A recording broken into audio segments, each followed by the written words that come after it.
Although marami pa tayong sasagutan doon sa picture puzzles na yon, as in marami pa yon, unahin ko lang to kasi nakita ko siya at maraming nagkakamali pa rin. Although marami na tayong upload with regards sa PEMDAS, pero sagutan na natin to para specific na ito ang sasagutan natin. Ito ay post ni Sir Joshua Kadyogan. Please always remember PEMDAS rule.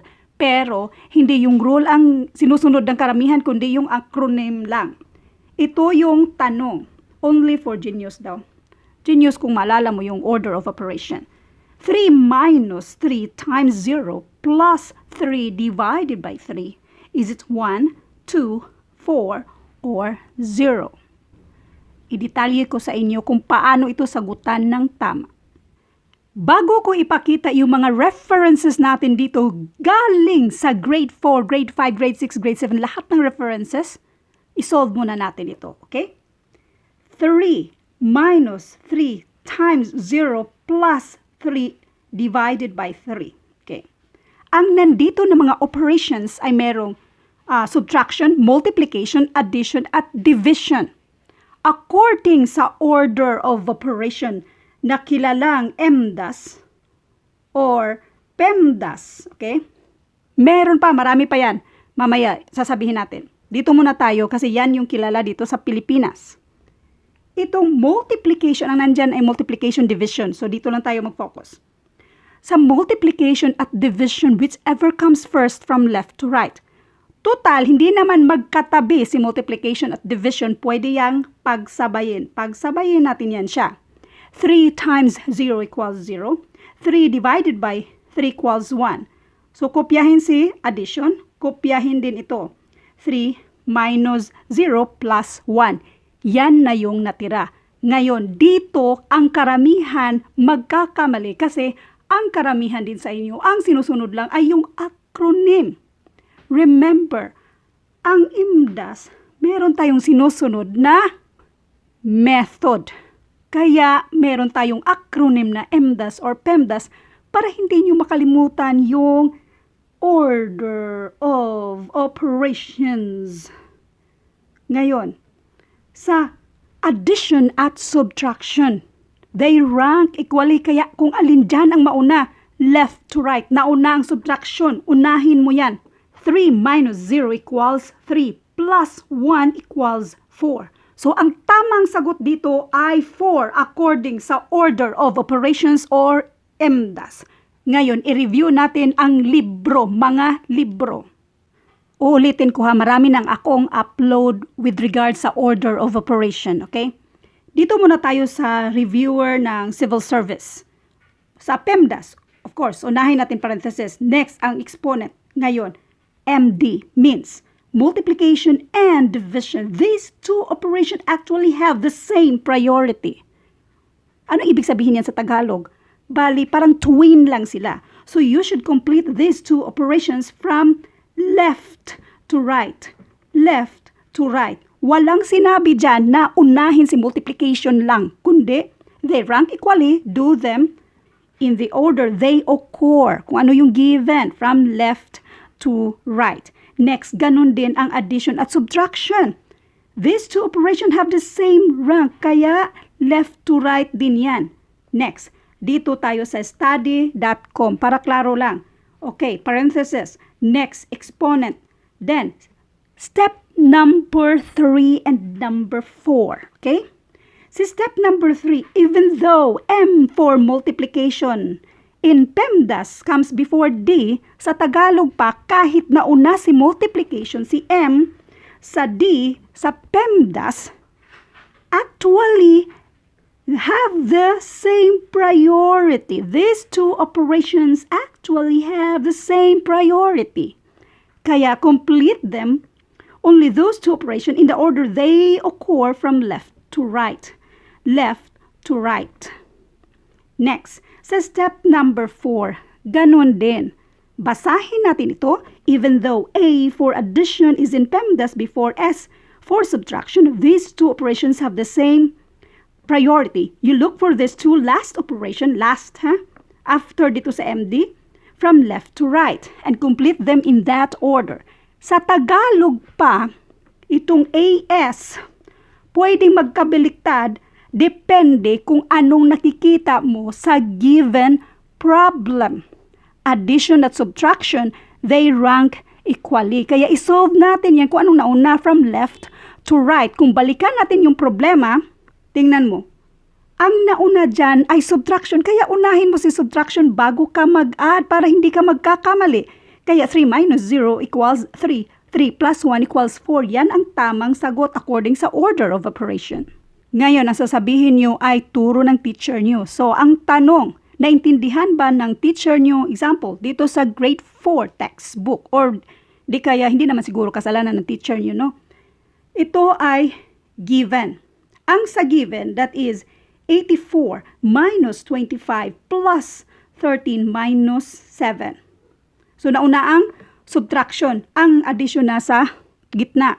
Ang tanong, which of the following, ito A, B, C, ang tama? Yung unahin si subtraction, ito ay left to right. Left to right itong letter A. Or itong letter B na inuna niya yung addition bago yung mga subtraction dyan.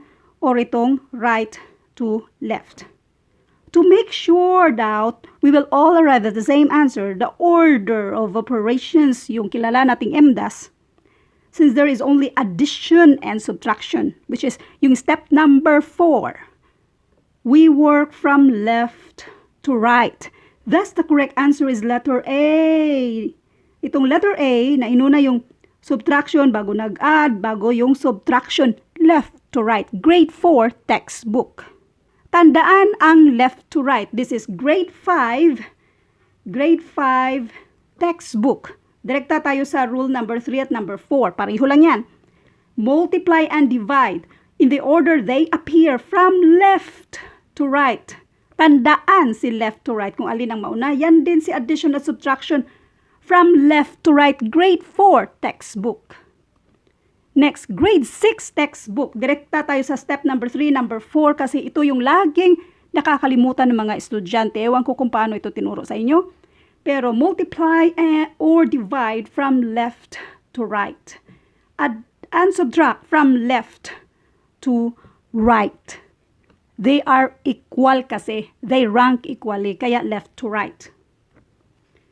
Next, elementary algebra. Direkta tayo sa step number 3 and step number 4 kung saan lagi kayong nagkakamali dyan. Multiply and divide left to right. Add and subtract left to right. Walang sinabi dito na multiply ang unahin bago mag-divide, addition bago mag-subtract. Wala. Ang sinabi ay, wrong yan, ang sinabi ay multiplication and division. They rank equally. Addition and subtraction, they rank equally. Kaya pwede yang magkabaliktad kung alin ang nauna. Kung mahirap pa rin intindihin, sana ito klaro na. PEMDAS. Okay? Tapos, dito, multiply or divide, divide or multiply. From left to right, always left to right, always left to right. Ang mga acronyms dito sa order of operations, meron silang BODMAS, merong BEDMAS, meron ding BIDMAS, meron ding GEMDAS, at merong dito ay PEMDAS. Yan, marami pa yan. Itong mga acronyms na ito, para hindi nyo makalimutan yung order of operations. First, yung bracket, groupings, yan, parentheses, para di nyo yan makalimutan. Ang next ay yung itong exponent, orders, mga indices, para hindi mo yan makalimutan. Step number 3, division or multiplication. Yan yung step number 3. From left to right, whichever comes first. Step number 4, addition and subtraction. They rank equally, kaya solve them from left to right. Now, balikan natin yung problem natin. 3 minus 3 times 0 plus 3 divided by 3.